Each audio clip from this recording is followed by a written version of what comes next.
They say, where you from? I say the 510. They ask me, do I keep it Ivy?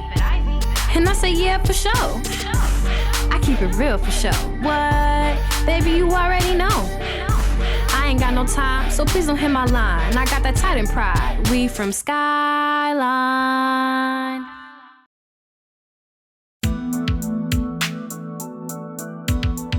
Welcome back to Titan Tea Time. We're here, I'm your host, Killian Bengs, with our guest, Mr. Shapiro, our leadership teacher. Would you like to introduce yourself? Yeah, thanks a lot, Killian. Happy to be here. So my name is Mr. Shapiro. I'm James Shapiro. We know there's two Shapiros up here. It confuses a lot of people. But like you said, I am the leadership teacher as of this year. I'm also the journalism teacher. And prior to this year, I was teaching English in the Green Academy for the last 5 years. Oh, nice. I was in Gaia for 9th grade last year, and I thought it was cool, but honestly, computer science pathway a little better. Okay, so did you switch? Yeah, okay. Yeah, or you ended up in... Yeah. Yeah.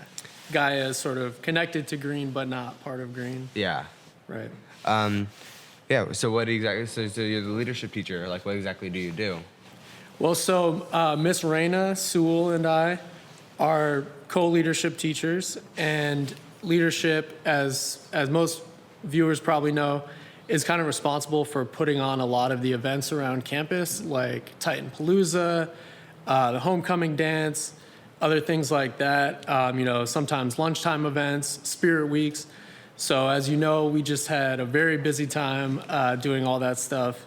Yeah, so it's just any busy thing at Skyline is, for leadership, or it's leadership brought that to Skyline. Yeah, a lot of those major events leadership is responsible for. Definitely not all the major events. There are some great things like Fresh Fridays and other things that we're not responsible for, that other folks on campus lead. But yeah, a lot of the climate and culture and sort of student-centered events are planned and mostly executed by leadership. Mm-hmm. What's it called? We're at Skyline. And we have tons of students, but a lot of these students recently have gotten into fights. Do you know anything about this? There's an obscene. Even yesterday, there was a ton of fights around the 70s building yesterday morning. Yeah.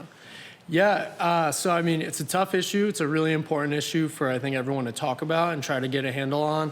I actually just came here from working on putting together the next issue of the Titan Times, our student-run newspaper, so I'll just plug that a little bit, coming out soon. But I was just editing a student's article that was all about the fights and the incidents with threats of shootings. So it's really difficult. I would say that, this being my 6th year here, I have to honestly say that this does feel like the most kind of chaotic and little scary might be a little bit of a strong word, but a little bit scary year that I've been through, just with the sheer amount of fights, like you said. And I think we got to understand, there's a lot of reasons for this. Students may be coming back from the still kind of recovering from the pandemic and feelings of isolation and mental health distress that they're going through stemming from that, and many other things. We know a lot of our students, unfortunately, endure a lot of trauma in their lives. And it's not just it's not just a rise in violence at Skyline. We have a rise in violence all over the city of Oakland and in a lot of different places throughout the country. So these fights are kind of a manifestation of all these things, I believe, right? So it's students acting out their trauma. Some of them may be affected by gun violence in their own communities. So I think we have to be really compassionate and try to understand why this is happening, and try to do the best we can. It's these are problems that are coming from society showing up in these schools. So the school is not fully equipped. It's what are we trying to do to be able to prevent that or tone that down as much as we can? So I think there's a lot of great work being done by case managers, by people like Miss Leah, who are in space with students, who are providing them with counseling. You know, we also do have some counselors on campus, like Miss Stark is amazing, and she helps a lot of students that have that are in need of therapy, and all of those things are really important. And I think I want to emphasize, like, people like that on campus, as well as our teachers and administrators, are working really, really hard, and I believe, like, really doing their best.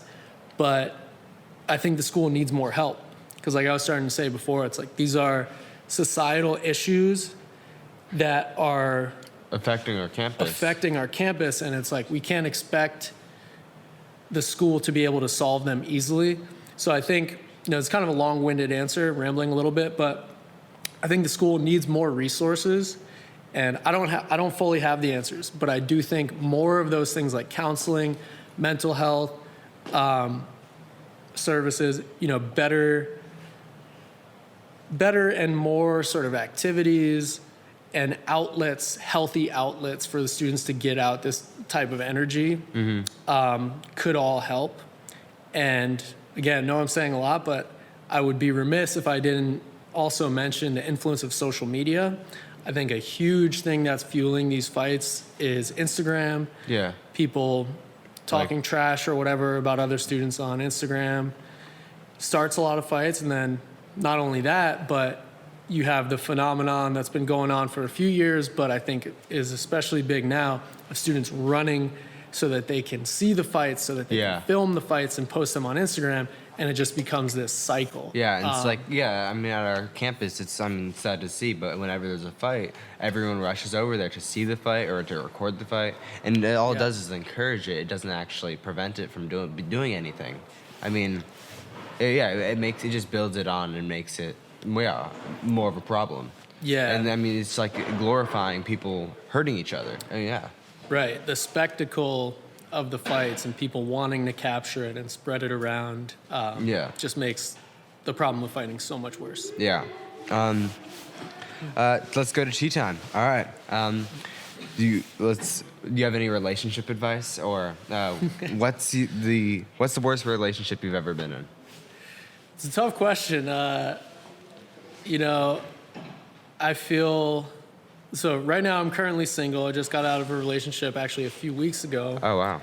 And despite, you know, being 33 years old and having been in a lot of relationships, there's always a lot to learn, right? So I think some of my best advice might be to just try to continue learning about yourself and what you need as a person,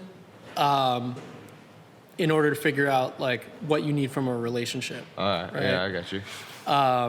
And I think, like, communication is really important.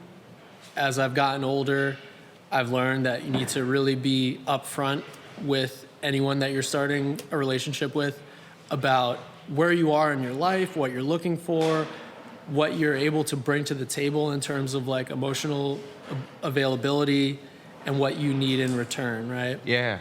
And I would say for me, like, I was in one relationship that was very sort of impactful, which is I had a girlfriend from the time I was like 19 to 26, and it ended up, we moved all the way across the country together. Oh, wow. It ended up not working out.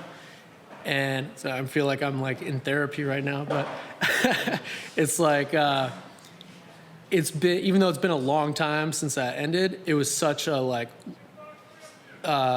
sort of impact. I mean, it's a life-changing experience. Impactful, life-changing, and in like a formative time in my life that I feel like that I still haven't quite, while I'm over the relationship, I'm not quite over the experience.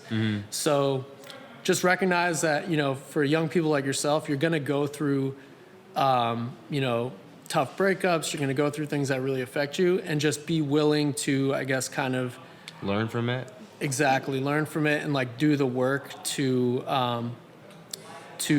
move on from it and become a better person and become a better, I guess, partner to whoever you want to end up with, if that's what you're looking for. Yeah. Do you have any advice do you have any advice to avoid a bad relationship? I guess just like again, it's about, I think, knowing yourself and like knowing when something is not working, being honest with yourself. Yeah, you have to be honest with your partner, but then also you have to be honest with yourself, because I mean, at the end of the day, this is the person you're trying to be with. Yeah. Right. Like, I think sometimes people can get stuck in relationships that are not good for them, and that could be, sometimes that is manageable for a little while, then you figure out what you need to do and you get out of it. But that could also be really bad, right? If someone is stuck in like an abusive relationship.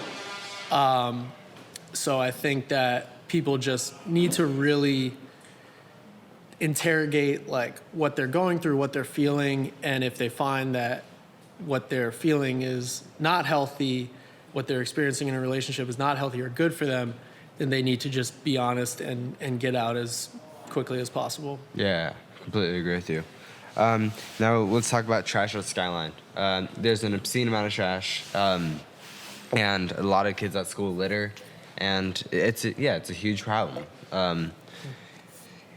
Do you know how trash this year has compared to previous years, or has it always? I mean, you've been here for 6 years. Yeah. I mean, 2 of them were like in COVID, but do you know if it's been like this for a while, or if it's recent? Yeah, I think it's always been a problem. It'll probably always be a problem to some degree, but now that you mention it, yeah, I feel like it's a little bit worse this year. And again, it probably just goes back to, the overall climate at Skyline just not being the best right now for a variety of reasons, a lot of things that we talked about. And, it's kind of like a domino effect. When there's a lot of fights, there's a lot of chaos, more things just start to sort of fall by the wayside, and people don't respect the environment as much. So I think it's all connected, that we've seen an uptick in littering, we've seen an uptick in graffiti. Yeah. And part of it, I've been wondering this year if it really is that much worse for all these things that we've been talking about this year, or if for me personally, I feel like I'm now in a role being a leadership teacher where I see the whole school more than I used to. I used to kind of, when I taught in the 70s building, taught English, I was way more just kind of staying in my lane and worrying about my own classroom.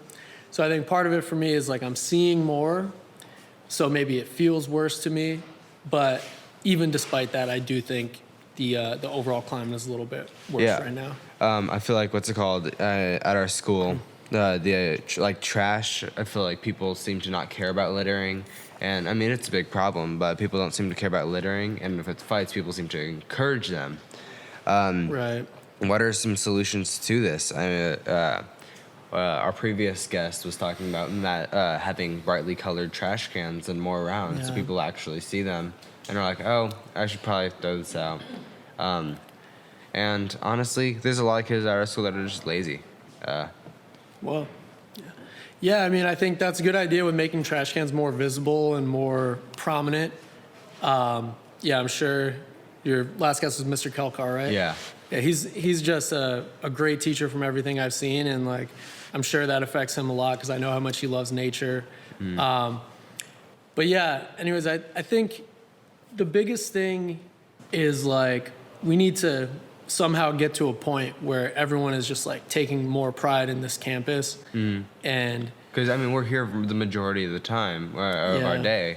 We're at school, and also even our campus being in the woods.